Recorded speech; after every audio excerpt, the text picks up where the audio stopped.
watching my speech today. The world is changing at a rapid pace. Innovation is happening so fast, we don't even see it every day. I like to look back sometimes and see the small things that are creating huge cultural shifts in the world. Things that were impossible yesterday are commonplace today. Things that were revolutionary 6 months ago are often too slow for us. 110 years ago, the Wright brothers invented the first powered airplane. Every week, I get on a plane with 200 other people, fly all the way across the country in under 5 hours. I love it when the guy next to me complains the internet is going slow or isn't working. I love to remind him we're traveling at 400 miles an hour at 30,000 feet elevation, and he's complaining he can't even check his email. It seems grounded a bit. Well, as I mentioned, in 1908, the Wright brothers were the first to fly that plane. And just 51 years later, we put a man on the moon. It is mind-blowing to think about if I could have been young enough to see the Wright brothers fly that first airplane, and then live long enough to see Neil Armstrong take one small step for a man and one giant leap for mankind. That race to be the first man on the moon revolutionized the computing power industry of the world and changed how we live and interact every day after that. In 1975, Ed Roberts coined the phrase personal computer. I remember when I got my first personal computer. It had a 286DX processor and a 512K hard drive. Everything you did on that computer was with floppy disks. If you ran a game or you ran a program, you'd have to change out multiple floppy disks along the way. It was great. I think it was 1987 when we got that first computer. My uncle worked for Rockwell Air and Space at the time. He was a computer expert for them. He was a super benevolent man and built us and gave us a computer. I think that is what set my love for technology at the time. Now we have multiple PCs in our house, and it really changed the way we live. The next big step was the dawn of the internet. I remember being over at my friend's house playing, and we got on his Commodore 64 computer, and we would check the weather and the stocks. We didn't even know what stocks were back then, but it was cool to see it come across the internet. In 1995, I bought my first computer thanks to the internet.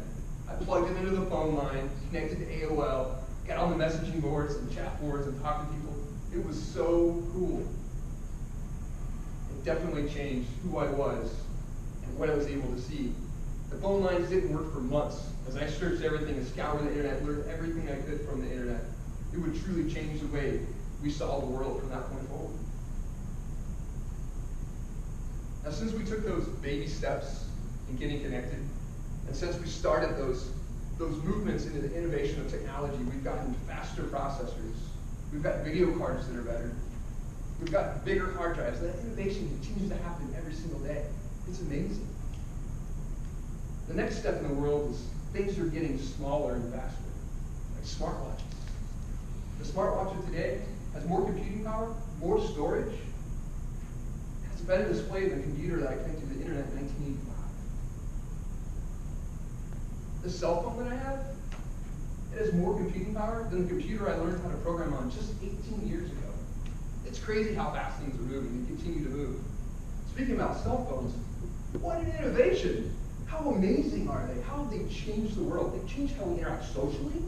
They've changed how we communicate. They changed where we get our news, even what we care about anymore. They're just so awesome. Innovation is amazing. Technology is great. I was just in Chicago on a train, and I'm pretty sure I could have danced around that train naked. No one would have seen me. Because they're all looking at their phone, got their earphones in, they have no idea what's going on. When I lived in San Jose, I had to ride the train before smartphones. You know what we did? We talked to people. We looked out the window and watched the world go by. It was crazy. Now you try to talk to somebody, and they get mad. They get offended almost. And forbid I pull them away from their device. It's crazy. So all that's gone by. Now we're at the current pinnacle of technology advancement, right? We have these super fast computers. These crazy high-tech mobile devices. We have supercomputers running artificial intelligence, doing machine learning. We live in a crazy world, crazy crazy things going on. I often wonder at what point technology will take over humans, and humans are just going to be in the passenger seat riding along, and the technology is going to be evolving itself so fast, all on its own. To that question, have we already created the building blocks for the technologies that will evolve to create a human extinction event? We've got to ask ourselves that. I definitely don't know the answer to those questions, but I definitely know it's a great time to be alive, and I can't wait to see